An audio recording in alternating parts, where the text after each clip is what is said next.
வணக்கம் தமிழ் மக்களே, நான் உங்கள்கிட்ட பேசிகிட்டு இருக்கிறது உங்கள் வேதவழி. இன்றைக்கி நம்ம என்ன டாபிக் பார்க்க போகிறோம் அப்படின்னா, மன உறுதியும் சுவாமி விவேகானந்தரும். அதாவது சுவாமி விவேகானந்தர் சொன்ன மன உறுதிக்கான பொன்மொழிகளை பற்றி நம்ம இன்றைக்கி பார்க்க போகிறோம். அதாவது விவேகானந்தர் அப்படின்னா யார் அப்படின்னா, அந்த காலத்தில், அதாவது 19th century, late 19th century அந்த மாதிரி காலகட்டத்தில் அவர் இங்கேருந்து வெளிநாடுகளுக்கு சென்று, அதாவது வெஸ்டர்ன்ஸ் கல்ச்சர்ஸ்க்கெலாம் அங்கே போய் வேதாந்தம் மற்றும் யோகா இது பல விஷயங்களை அங்கே கொடுத்துருக்காரு. அதாவது மற்ற மதங்களுக்கு என்னென்ன இருக்குது அப்படின்றதோட விழிப்புணர்வை ஏற்படுத்தி இந்து மதம் பழமையான மதம், ரொம்ப தலை சிறந்த மதம் அப்படிங்கிறதையும் அவர் சொல்லியிருக்காரு.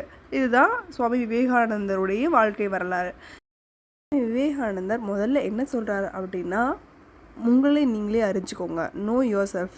அதாவது சுய விழிப்புணர்வு இதை முதல்ல உங்கள்கிட்ட இருக்கணும். நீங்கள் யார் அப்படின்றது முதல்ல உங்களுக்கு தெரியணும். அதாவது என்ன சொல்கிறாரு அப்படின்னா, தன்னம்பிக்கையிலையும் மன உறுதியிலையும் நீங்கள் உங்களை அசைக்க முடியாமல் இருந்தீங்க அப்படின்னா நீங்கள் கண்டிப்பாக சாதிப்பீங்க அப்படின்னு சொல்கிறாரு.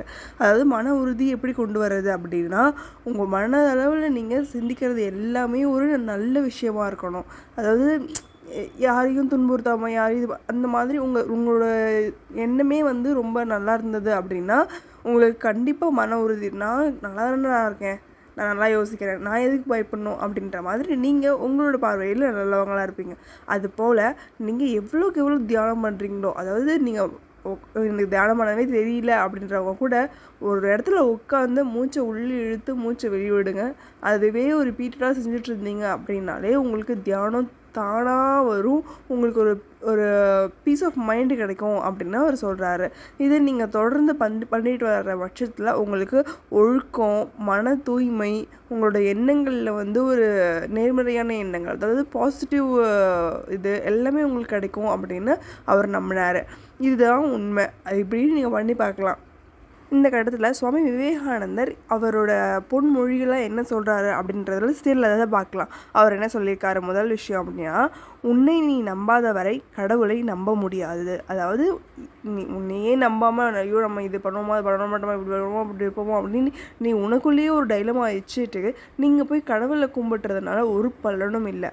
உங்களை நீங்கள் நம்புங்க, என்கிட்ட நல்ல விஷயம் இருக்குது, நான் இதை சாதிப்பேன் அப்படின்னு நீங்கள் எது நினைக்கிறீங்களோ அப்புறமா நீங்கள் கடவுள் நம்பிக்கை கொண்டு வந்தீங்கன்னா அதை கண்டிப்பாக நிச்சயமாக அதை மாற்ற முடியாது அப்படின்னு சொல்கிறாரு.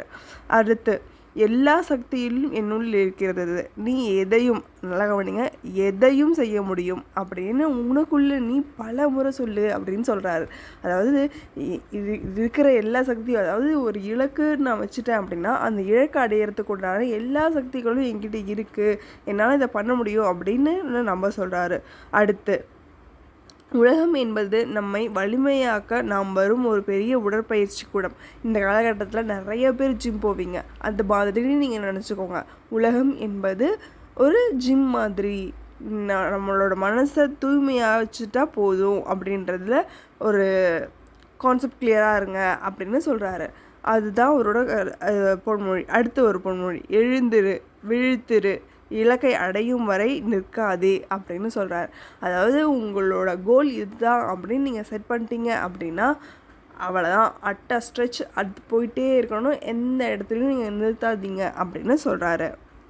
நம்ம ஏற்கனவே பார்த்தோம், சுவாமி விவேகானந்தர் என்ன சொல்லியிருக்காரு அப்படின்னா, நீ கடவுளை நம்பணும் அப்படின்னா உனக்கு தன்னம்பிக்கை ரொம்ப ரொம்ப ரொம்ப அவசியம். நீ தன்னம்பிக்கையோடு இருக்க அப்படின்னா நீ கடவுளை நம்புறதுல எந்த ஒரு தயக்கமும் இருக்காது, கடவுளை நீ ஈஸியாக வழிபடலாம் அப்படின்னு சொல்கிறாரு.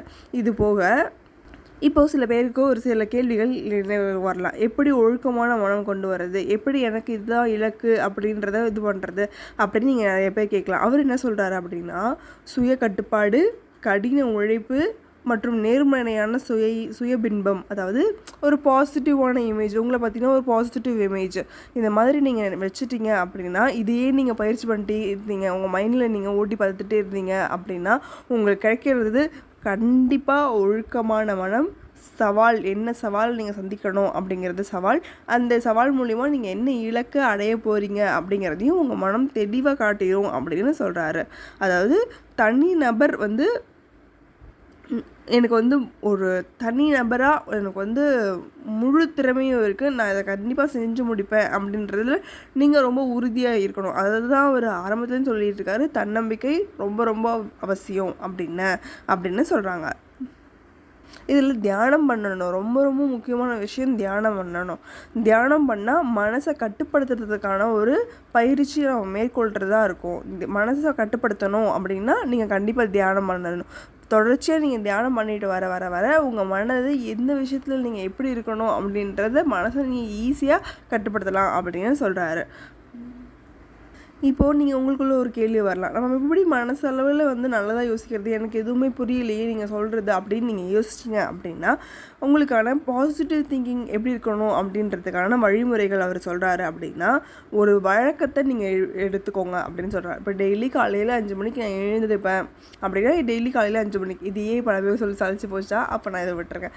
வேறு இப்போ நான் வந்து இந்த மரத்துக்கு தண்ணி ஊற்றுறேன் அப்படின்னா அந்த மரத்துக்கு தவறாமல் நீங்கள் டெய்லி தண்ணி ஊற்றிக்கிட்டே இருக்கணும். அதாவது ஒரு வழக்கத்தை நீங்கள் ஒன்றுபடுத்துங்க அப்படின்னு சொல்கிறாரு. அப்புறம் இந்த மரத்தை தண்ணி ஊற்றுறது தான் என்னோடய இலக்கு, இந்த செடியை வந்து நான் ஒரு மரமாக வளர்த்து காட்டுவேன், அது என்னோடய இலக்கு அப்படின்னா அதை ஒழுங்காக பண்ணுங்கள். அந்த ஒரு இலக்கை வந்து சின்னதாக நீங்கள் முதல்ல இது பண்ணுங்கள் அப்படின்னு சொல்கிறாங்க. அப்புறம் நீங்கள் வந்து எனக்கு இது பண்ணுறதுக்கு ரொம்ப இதுவாக இருக்குது, டயர்டாக இருக்குது அப்படின்னாலும் நீங்கள் அசௌகரியத்துலேயும் பழகுங்க அப்படின்னு சொல்கிறாரு. அதுபோல் வெற்றியை காட்சிப்படுத்துங்கள் அப்படின்னு சொல்கிறாரு. அதாவது நீங்கள் இப்போ இந்த செடிக்கு தண்ணி ஊற்றும் போது இது மரமாக இருந்தால் எப்படி இருக்கும் அப்படின்னு நீங்கள் அதை ஒரு கற்பனை பண்ணி பாருங்கள் அப்படின்னு சொல்கிறாரு. அதில் ஒரு பொறுப்புணர்வு நீங்கள் தேடுங்க. எனக்கு இந்த மரத்துக்கு தண்ணி ஊற்றுறது என்னோடய பொறுப்பு, இந்த மரத்தில் இந்த காய் காய்க்கிறது, இந்த இது பண்ணுறது, இந்த செடியில் யாரும் இது பண்ணக்கூடாது அப்படின்ற ஒரு பொறுப்புணர்வை நீங்கள் எடுத்துக்கோங்க அப்படின்னு சொல்கிறாரு. அப்புறம் உங்களுக்கு நீங்களே ஒரு வெகுமதி அழிச்சிக்கோங்க. நம்ம வந்து தொடர்ந்து 1 மாதம் தண்ணி ஊற்றிட்டோம் செடிக்கு அப்படின்னு நீங்களே உங்களுக்கு ஒரு மனசில் ஒரு வெகுமதி அழித்து ஒரு ஸ்டார் கொடுத்துக்கோங்க அந்த மாதிரி சொல்கிறாரு. தூக்கத்தையும் ஊட்டச்சத்தையும் மறந்துடாதீங்க. தூக்கத்துக்கும் ஊட்டச்சத்துக்கும், அதாவது சாப்பிட்ற சாப்பாடு, அதாவது நல்ல சாப்பாடு அப்படின்னு சொன்னால் நீங்கள் சாப்பிட்ற சாப்பாடு, அப்புறம் தூக்கம், இது 2த்துக்கும் ஃபஸ்ட் ப்ரியாரிட்டி கொடுங்க அப்படின்னு சொல்கிறாரு. இது 2த்துக்கும் முதல் கொடுத்தீங்க அப்படின்னாலே உங்கள் மைண்டு வந்து கொஞ்சம் அமைதி அடையும். அதன் மூலிமா உங்களுக்கு என்ன நல்ல சிந்தனைகள் எல்லாமே வரும் அப்படின்னு சொல்கிறாரு. அதே போல் நீங்கள் என்ன தப்பு பண்ணியிருக்கீங்க, ஏதாவது ஒரு தப்பு பண்ணிட்டீங்க, ஐயோ இன்றைக்கி நம்ம தண்ணி ஊற்றலை, செடி வந்து இன்றைக்கி ஒருத்தர் இலையை பறிச்சுட்டாரு, நம்மளுக்கு தெரியாமல் போச்சு அப்படின்னு நீங்கள் வருத்தப்பட்டீங்க அப்படின்னா நீங்களே மன்னிக்க கற்றுக்கங்க. நீங்கள் மன்னிக்க அடுத்த லெவலுக்கு நீங்கள் போவீங்க அப்படின்னு அவர் நம்புகிறாரு. இதன் மூலிமா அவர் என்ன சொல்ல வர்றாரு அப்படின்னா தன்னம்பிக்கை ஒரு மனிதனுக்கு ரொம்ப ரொம்ப அவசியம் அப்படின்னு சொல்கிறாரு. ஒழுக்கம், மன தூய்மை, எண்ணங்கள், இது எல்லாமே கண்ட்ரோல் பண்ணுறதுக்கு ஒரே வழி நம்மளுக்கு தியானம் பண்ணுறது தான். தியானம் பண்ணுங்க அப்படின்னு சொல்கிறாரு. கண்டிப்பாக நம்ம எல்லோரும் இதை ஃபாலோ பண்ணுவோமாக. இந்த வீடியோ உங்களுக்கு பிடிச்சிருந்ததுன்னா கண்டிப்பாக லைக் பண்ணுங்கள், ஃப்ரெண்ட்ஸ் அண்ட் ஃபேமிலி மெம்பர்ஸ்க்கு ஷேர் பண்ணுங்கள், மறக்காமல் சப்ஸ்கிரைப் பண்ணுங்கள். நன்றி.